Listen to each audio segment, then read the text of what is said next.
Attention higher ed leaders. Are you ready to transform your marketing and enrollment strategy? Don't miss Insights EDU, February 12th through 14th in New Orleans, the premier conference for higher education marketing and enrollment management. Spots are filling fast. Register now at insightsedu.com. Welcome to the era of the modern learner. Let's go! Are you going to miss Ellucian Live this year? I don't think so. Exactly. So you might as well register right now at elive.ellucian.com.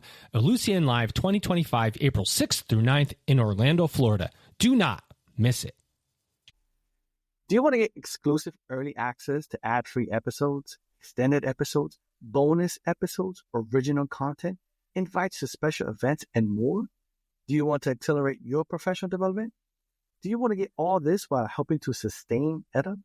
Then go to edupexperience.com. That's EDUP experience.com and become a subscriber today. Welcome back, everyone, to the EdUp Experience podcast, where we make education your business, and it is your time to EdUp.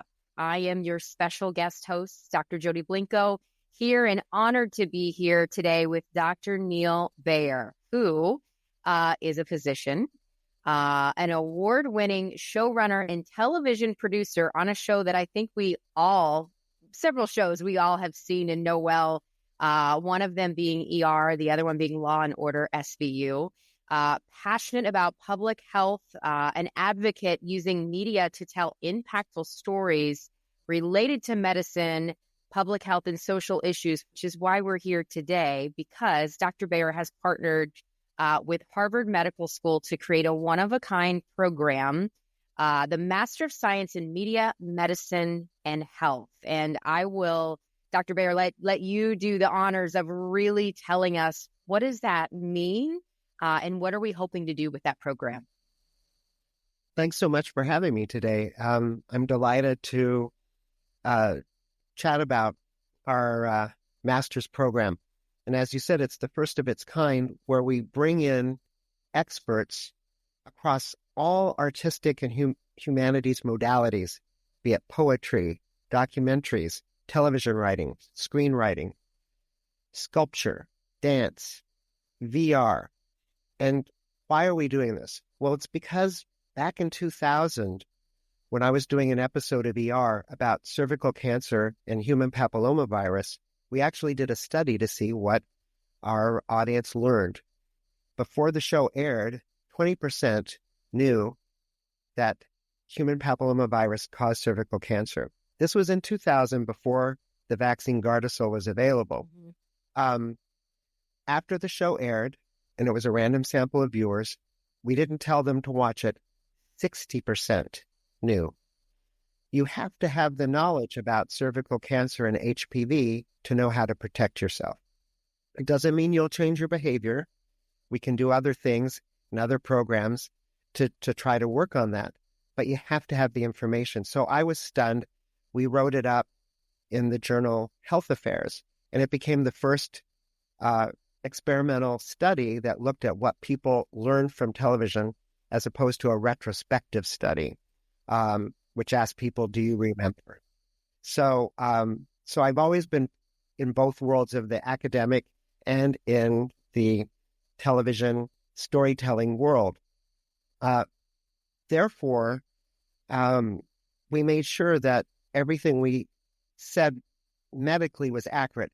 Yes, pap smears came back more quickly. Yes, things happened more quickly, but we didn't say things that we knew to be untrue empirically. And it really had an impact, I think, on television, because all television shows that do talk about medical things typically have to have the data behind them. And that's sponsored by Hollywood Health and Society at the University of Southern California in the Norman Lear Center. And they provide free, accurate information to all writers. And the networks demand that the medicine that we're putting on television be accurate, because we know people believe it. And that's very important, particularly in these days. So this is a connection with academia that a lot of folks don't know about between television and academia. And I really salute Hollywood Health and Society because they've been doing it for over 20 years. They even asked me for data when I did a show about measles. Tell us how many, you say how many kids had measles in the United States. Send me the data. So I send them the CDC data. So being aware of the impact that our show has and had and shows still have, like Law and Order SVU, which is in its 26th year, I decided to go to Harvard Medical School, where I went to medical school, and ask them if I could develop a course. So we have an online course that's been going for 6 years, which is, I call it a really like a course where people come, they're healthcare providers, but they're also health advocates, they're journalists, they're in various levels of government. And I helped them over about 4 months to develop a story using any kind of modality, be it documentary, podcast, whatever, to tell a story accurately, grounded in data that can help change the world. And so we've had about 300 people go through, and they've published books, op-eds, on almost any imaginable topic you can think of that's related to health, and they've had an impact. One of our students wrote a piece for the Wall Street Journal in the last year about telemedicine, and she's an oncologist, and she was seeing patients during COVID because they suspended their licensing requirements that you had to be licensed in the state you were practicing in. After COVID, the pandemic dissipated. She wasn't allowed to do that, and she couldn't see her patients. So she's suing New Jersey because she can't get licensed in every state.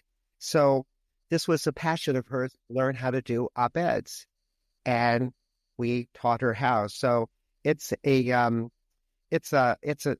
course online, and that was our beta for the master's degree program. We saw that this was really successful, that our students online from around the world were doing amazing work, writing essays that were being published, writing op-eds in the New York Times. We had students write an op-ed that was published in USA Today. We think we have the record.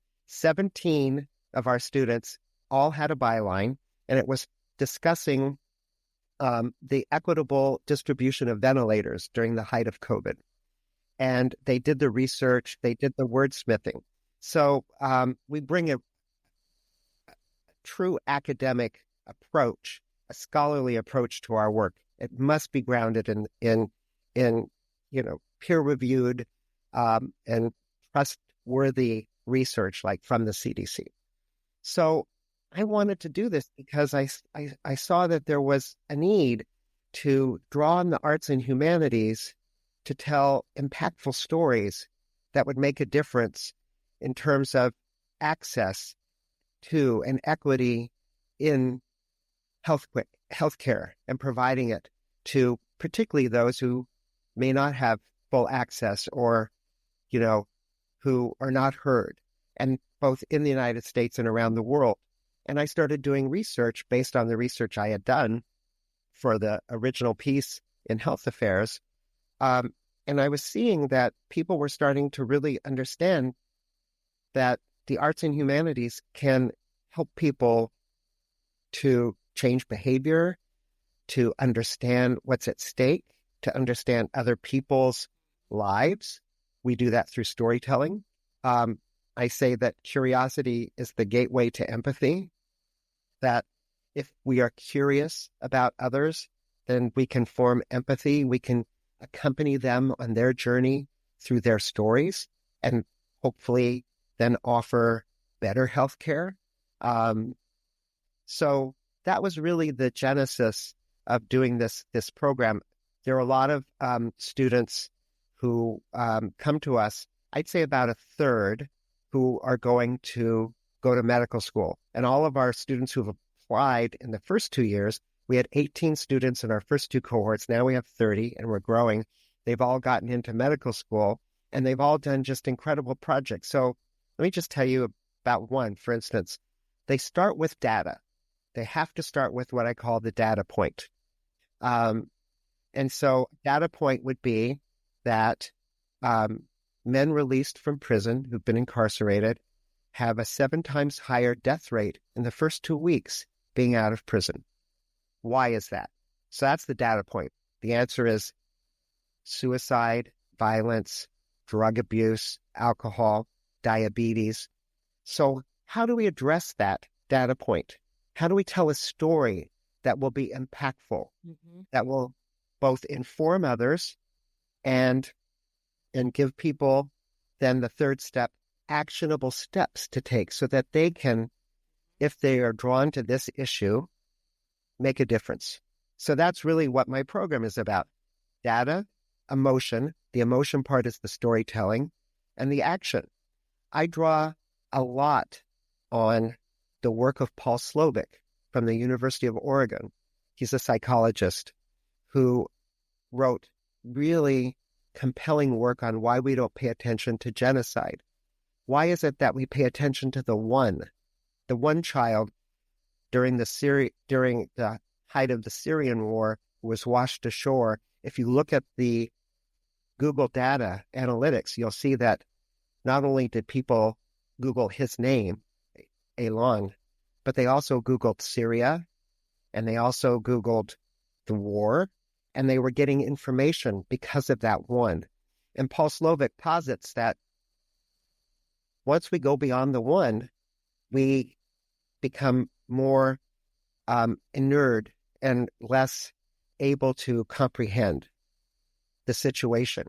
And so he's been very influential on the work of Nick Kristof, the op-ed writer for the New York Times, the late Daniel Kahneman, the Nobel-winning economist. If you read Nick's work, you'll see that he doesn't start with data. We're prone to, as academics, he starts with the story and then goes to the data. But the data inform his storytelling. The data inform my students' storytelling. And then we look at, what's most efficacious. So if my students want to see, if they want to do, let's say, a project on, can poetry alleviate anxiety before someone has an operation? Well, guess what? There are studies that NIH has funded that show that doing poetry with kids in a pediatric hospital does assuage anxiety and fear and really helps them to talk about what they're feeling. It doesn't reduce pain, but we know this because people have done this work, and it's been funded by the NIH. So then my students can say, wow, maybe I can take this to the clinic. I can take this to nursing homes. I can do this kind of work based on the research that's been done in the past. And now I'm super excited about the AI platforms that my students can use to really dig into this. So can I give you an example of today? A student came to me. Absolutely, yeah. Student came to me and said, her data point is that she's interested in cervical cancer and HPV. And we know this is a cancer that is almost 100% preventable if you get the Gardasil vaccination and pap smears. So she said, I did some research and found that women who are Vietnamese immigrants only have a 55% rate of pap smears versus the national average of 85%. And then we can look at the cultural, social, political reasons for that. And then she said, so I want to develop a project to address this data point. So that's data to story. So what's the story? So I said, well, where can you get the most bang for your buck first? Like, where are you going to find these women? I kind of knew the answer, but we together looked through the data.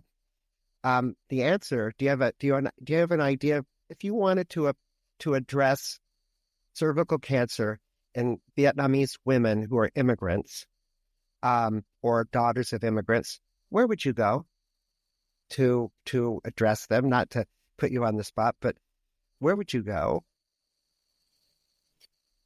My answer is going to be Vietnam, Neal. Well, you would go to Vietnam, but in the United States, where would you go? So we use SciSpace, a platform I like, and we Google it. And the answer is nail salons, because 43% of Vietnam women who are immigrants, Vietnamese women who are immigrants, are working in nail salons in the United States. Now, there are other issues with nail salons about exposure, but we're looking at, and of course we could address that too, but we're looking at how to reach women. So now we know from the data where we can meet these women. So now I say, let's look at on SciSpace and say, let's look at some peer-reviewed articles now.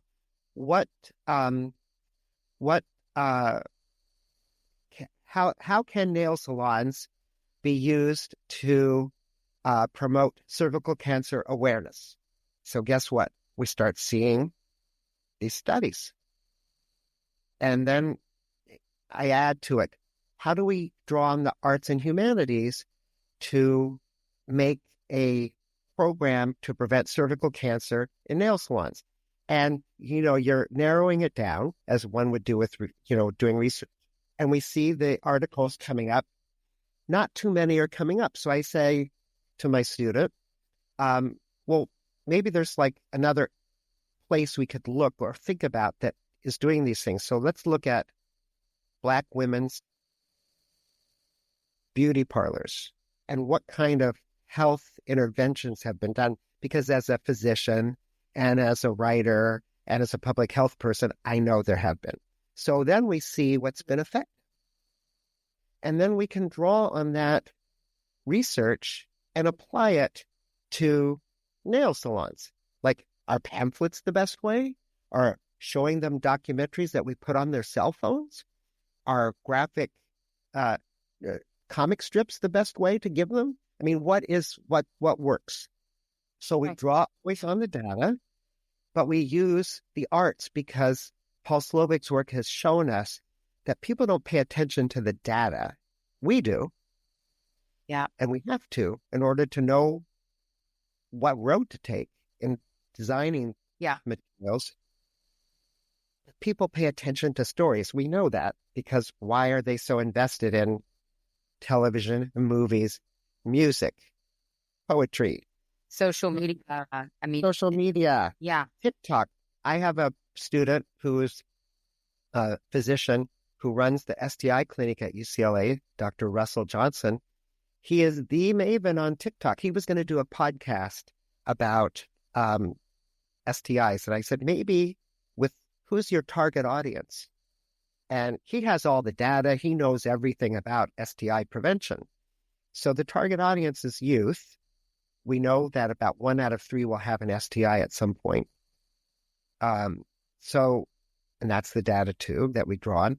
So he does TikToks, Ask Dr. Russ. He has tens of thousands of followers, and he's hitting that group. And then he can draw on the metrics to see how long they're watching. But these are very short, and he has a piece on herpes and how you get it and what does it mean and how do you treat it and how do you prevent HIV and what is PrEP and on and on and on. So this is a merging of scholarship with the media, and media broadly defined. And that's what my program does. So now my student is going to figure out what modality she's going to use, and she's going to go to nail salons and introduce this. And she probably won't have time to do a long-term study, but this is part of her work ongoing that she wants to do. And so that's really the thrust of my program, which is to provide our graduate students with the tools to tell stories that make a difference that are grounded in empirical research. And as I said, a third are going to medical school, so they're right out of college. A few are taking time off from medical school and getting a master's in between, like their third and fourth year. We have some. We have an oncologist from the Dana-Farber.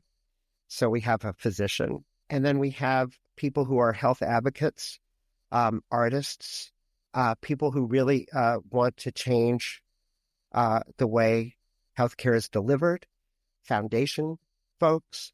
So we have a broad range, people in public health, a broad range of interests, but they're all there with the same mission, which is to tell stories that will make a difference in people's lives. I'm curious if you have thoughts on, you use the example of, we start talking about social media and TikTok and Dr. Russ, and obviously social media it's everywhere in all sorts of channels that people can take in information. And you mentioned earlier, when people see it through that channel, whether it's accurate or not, they're believing whatever's in front of them, hence the importance of being grounded in the data.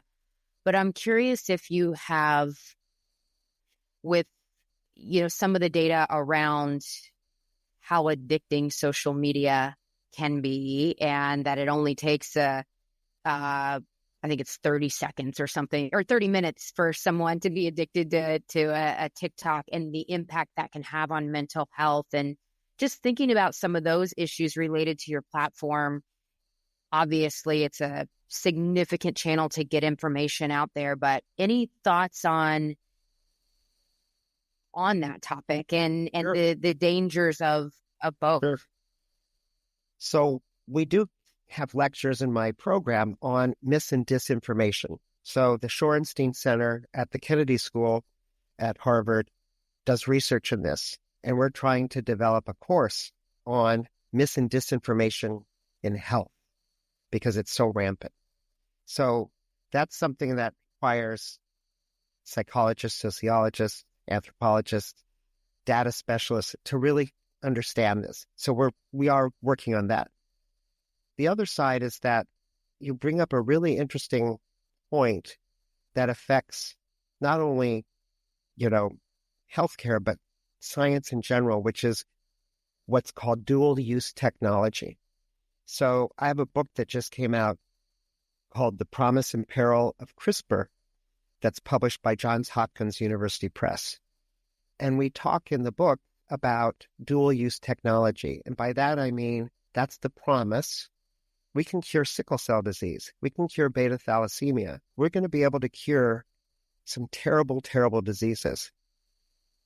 There are issues about cost, access that need to be discussed and worked out. But there are really positive things with what we call somatic cell editing. So what's the peril? Well, that's the other side. That's why we call it dual-use technology. The peril could be possibly making it easier to make virulent viruses or bacteria using CRISPR. It could be enhancement as we learn more and more about the genome. If somebody could buy for their embryo enhancement versus those who can't afford it. It could be about bioweapons, the peril. It could be about changing human evolution. I mean, should we be embracing evolution the way it occurs or has occurred, or should we do what Dr. He did in China?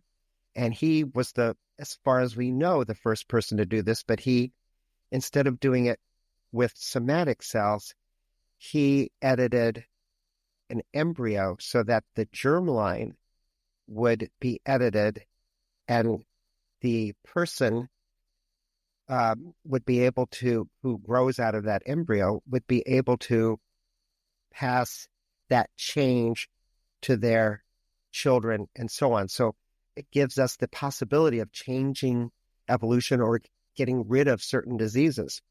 So there was a big, huge controversy over Dr. He. He went to prison in China, but he edited a receptor for HIV in an embryo that then split into twins. There's a report that there is maybe another baby that was born of gene editing of the germline.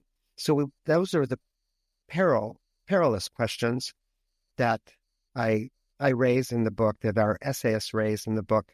And so, yes, social media can do amazing things, like inform young people about STIs and the syphilis epidemic that's going on and what to look for. But it can also be used in ways to make young women feel inadequate, feel they're too heavy, all the things that we now are hearing about, all the research that's being done.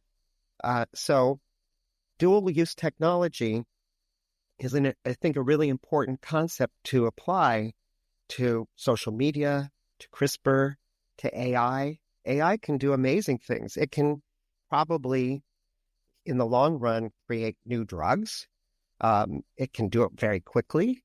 It can assess radiographic images, and we still need the radiologist to look too, but we have studies that are showing that it's really useful.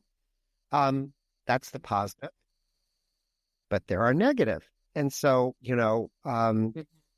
how I think it's a helpful concept to use when we're thinking about all these new technologies.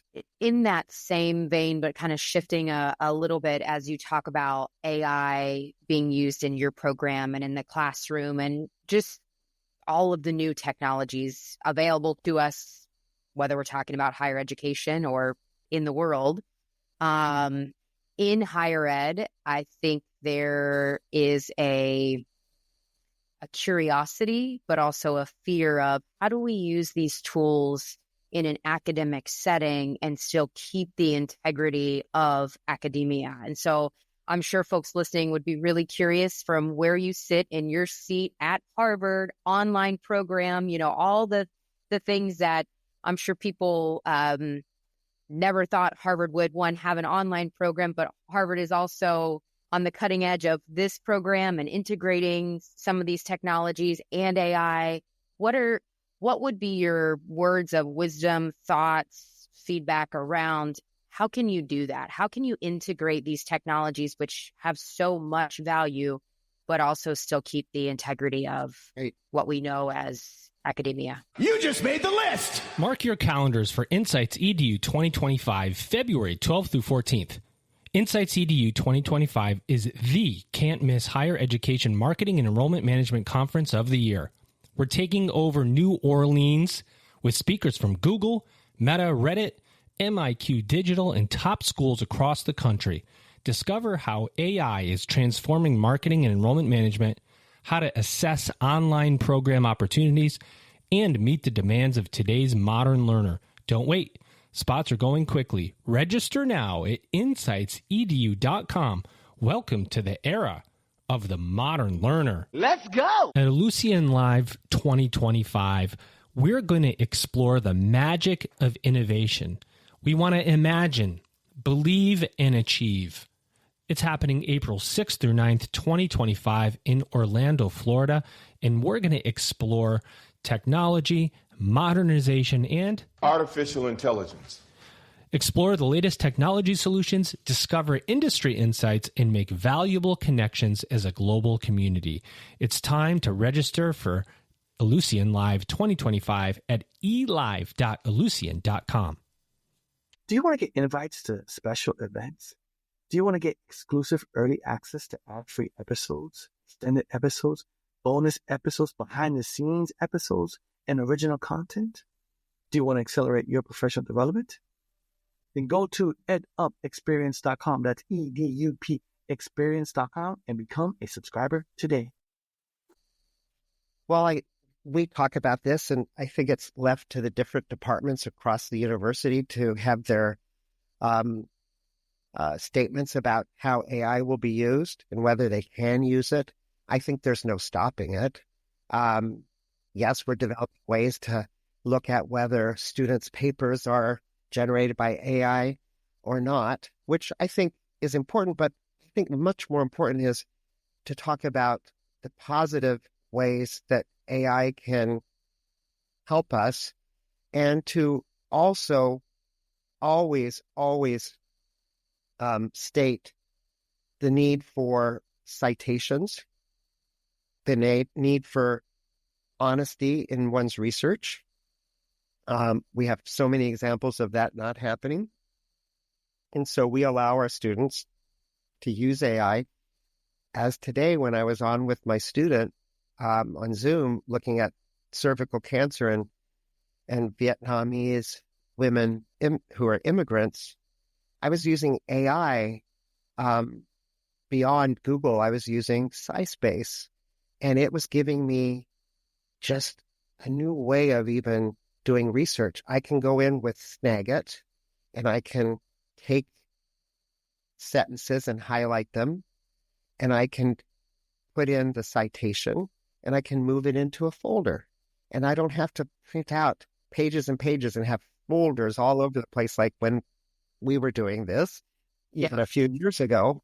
I can notate. I can do all kinds of things that weren't possible that make all my friends say, if only the co-director of our program, Jason Silverstein, I was showing him with the student today, and he said, if only I had that for my dissertation. He's an anthropologist from Harvard.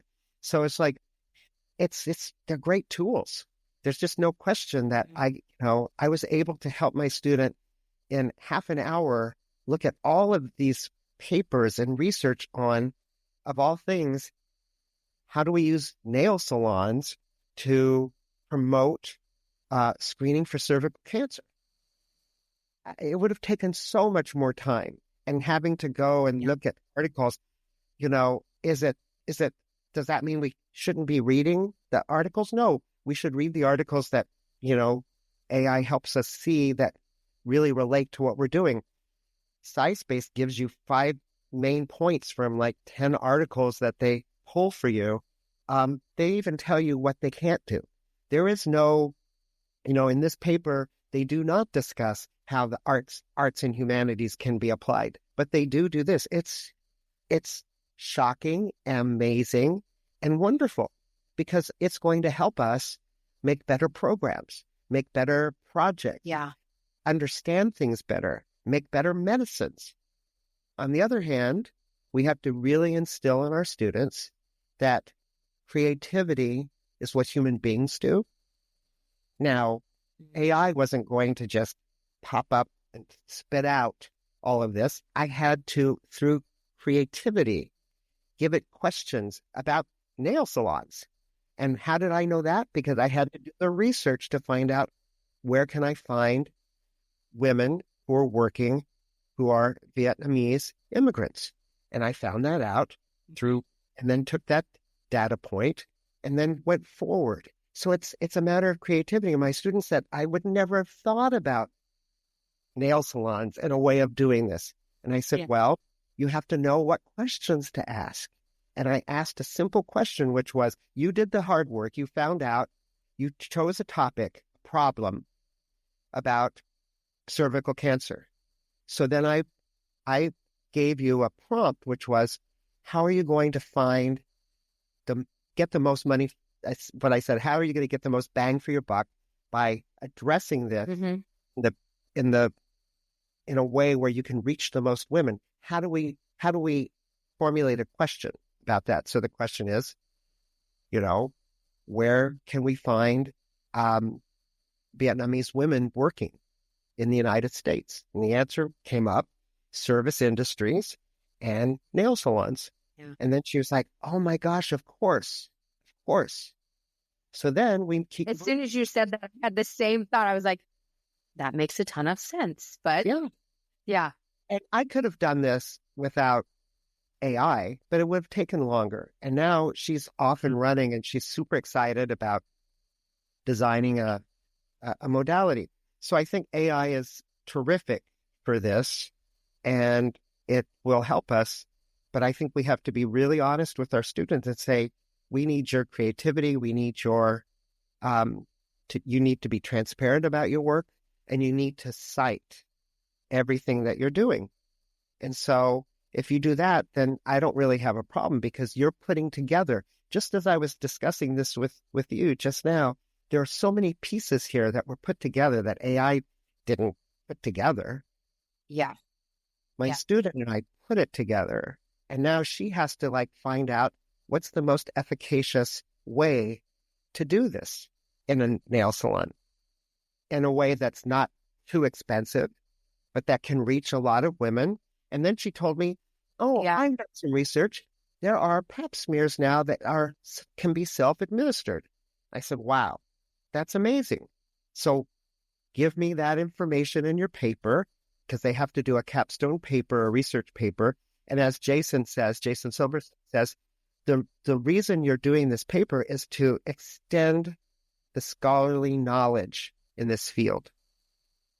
This is not just, a report of, cervical cancer. We want you to extend the knowledge. We want you to draw on what's working in other ways that are related, and how can you apply it, and then see if it works. So it's very academic, but we're using what appeals to people, which are movies, documentaries, music, poetry. Yes. And we had an amazing poet come in the other week, Laura Colby. She's a physician at Cornell, and she's a renowned poet. And she has a poem published this week, that might have been last week, in the New Yorker. So we get these amazing professors, and they're so supportive of our students, and they do exercises with them in writing and helping them get their work out. And so that's what it's about. It's like, it doesn't have to be dances.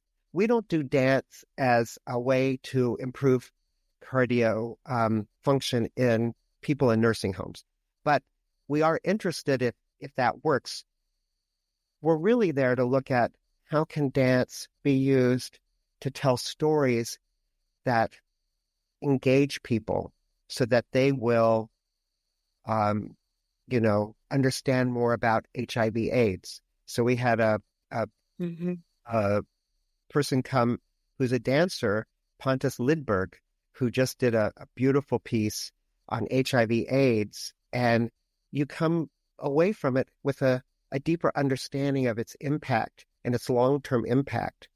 And then we hope you'd be motivated that every see, but there'll be a few people, and then we give them ways to go further and maybe work with HIV prevention. My students, as I told you, the data point that shocks my students, Linda Villarosa, who was the Pulitzer finalist, they give 2 Pulitzers every year, a Pulitzer and a finalist, for a book called Under the Skin, which is the story told of Black Americans in the healthcare system in the United States. And she teaches for us too. And the data point that moved her to do this work was she found out by just looking at CDC and other sources that 50% of Black men who have sex with men in the South of the United States will become HIV positive. Now, everybody's shocked. What? I mean, we have PrEP to prevent HIV. We have antivirals so that people can be undetectable and can't transmit it. And yet, 40% of Black men in Los Angeles, 20% of Latinos, and 10% of white men who have sex with men contract HIV. And I think that shows you that those data do tell a story about access, treatment, shame, stigma. So that's what's so important for my program is the data, and then we tell the stories. And in the data and the telling of the story, as you were sharing earlier, we're really looking for, the intent is for this work to really change the world, provide education where people can take action. And so where I'm going with this statement / question is that truly is the power of education in any form, in information and education in any form. And so when we look at higher education across the U.S., I guess I struggle with thinking that every institution is there and gets that and believes that. I think we want to believe that. I think we know the power that education can have, but I don't know that every institution of higher ed is grounded in really connected to that and executing on that. So I don't know that that's really a question, but inviting you in to share any thoughts or feelings. Yes. No, I do. I do have a thought. So I went to Colorado College in Colorado Springs, which is renowned for being in the most beautiful place at the foot of Pikes Peak, but also on the block plan, where you take one course for 3.5 weeks, and on that fourth Wednesday, the afternoon through Sunday, you're off. There are courses that are 2 blocks that are very intense and may have like 5 students. So it's a very imaginative way to help students focus and really dig in, but you also have to learn to write quickly and not procrastinate. I taught there a couple of weeks ago a combined class. There were students who were in biochemistry and in genetics. And I said, how do you tell a story about what you do? It's so important. And they kind of looked at me like, well, I'm sure you're going to tell us. And I said, well, let me tell you first. I came to Colorado College and I was a political science major. So I am the poster child for a liberal arts education. I did not take a filmmaking course. I did not take a science course except for a psychology course where we trained mice in a maze. And I did not take a sociology course. So what happened with me? But I did get certified to teach elementary school. So right when I got out, I taught outside of Denver in the Cherry Creek School District. Then I went to Harvard to graduate school in education because I thought I was going to do educational policy. But once I was there and I finished my master's, I thought, no, I really am more interested in the broader issues of families and society, culture and society. And I got my first taste of kind of the media because I was an editor and chair of the Harvard Educational Review, which is run and has always been run by graduate students. It's great. It was so much fun. And I published the first piece on coaching and SATs. And I had a neurologist, Warner Slack, and an educational psychologist, Doug Porter. They both passed away. They were amazing researchers. And they wrote the first study that showed that, guess what? Coaching does work. And that ETS has been promoting this falsely. And of course, ETS was very upset with us, but I published their work and their data. And, we know that coaching has an impact. So, and we know the coaching industry has grown massively. And that certainly affects higher ed and also the discussion of whether we should even have these tests since they are coachable and who can afford them. So those 2 writers, I got onto the Today Show. So I had my first taste of, okay, you can make a difference. So I left the ed school after my master's and went into the graduate school of sociology at Harvard. I'd never taken a sociology course, but they took me because of my background. And that's where I fell into by chance. This is where higher ed is so amazing. I was at a party and someone told me they were a documentary filmmaker and they told me that, and I was just riveted. I said, I've got to do this. And he said, well, you're in luck because there's a professor from MIT coming to teach a documentary course at Harvard this year named Ed Pincus, the father of cinema verite. I talked my way into the course. He wouldn't let me in. He said, we can't take grad students. He told me the next day, he called me, he said, come, I was a grad student at Harvard in philosophy and I started making films. You moved me. I'm going to register you as an undergraduate. When they figure it out, it'll be too late. So I was the first graduate student to take documentary course at Harvard. Now they have grad students doing it. And it changed my life. I made 2 films, one called Jake's Place, one called Nightlife, that I sold to PBS with the other students in my course. There were like 8 of us who made it. I then finished my master's in sociology. I went to AFI as a directing fellow. Remember, I haven't taken any of these courses, but it didn't matter. I had a great liberal arts education. And then I thought, well, maybe I might want to be a doctor. So I went to USC and I took biology, chemistry, organic, and physics. I'd already taken calculus as an undergrad. And I applied to Harvard again and went to Harvard Medical School. And so the point of this story is that in college, you don't need to know exactly what you want to do. And I also counsel students not to go into filmmaking necessarily as an undergrad, but to really major in something that really you have to dig into. And I find that they're successful that way, and they can go to graduate school in screenwriting or directing like I did. And it's really served me well. So when I was talking to the students a couple of weeks ago at CC, I said, how do you tell a story about biology, about biochemistry and genetics? And they hadn't really thought of it that way. But having me come in and talk about it, I was really appreciative.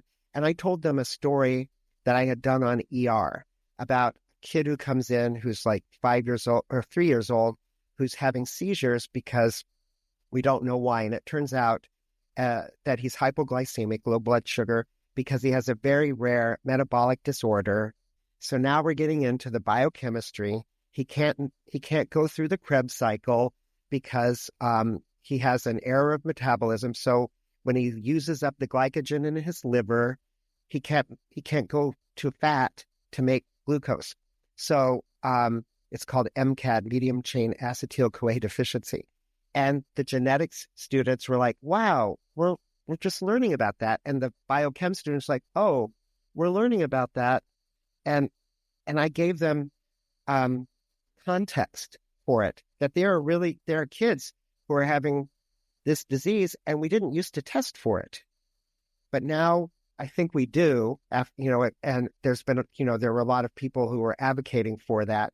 And so now, there are ways to tell stories even about biochemistry and genetics. And that was my point. And so I think for your point about higher ed is that this is what I think ideally higher ed can do, which is give us the tools to explore, like Colorado College did for me, to write, to think, to make cogent arguments with people I don't agree with, to listen to those I don't agree with, but to civilly have a conversation. We know from research that this can change minds. We also know that the arts can change minds and hearts if they're honestly portrayed.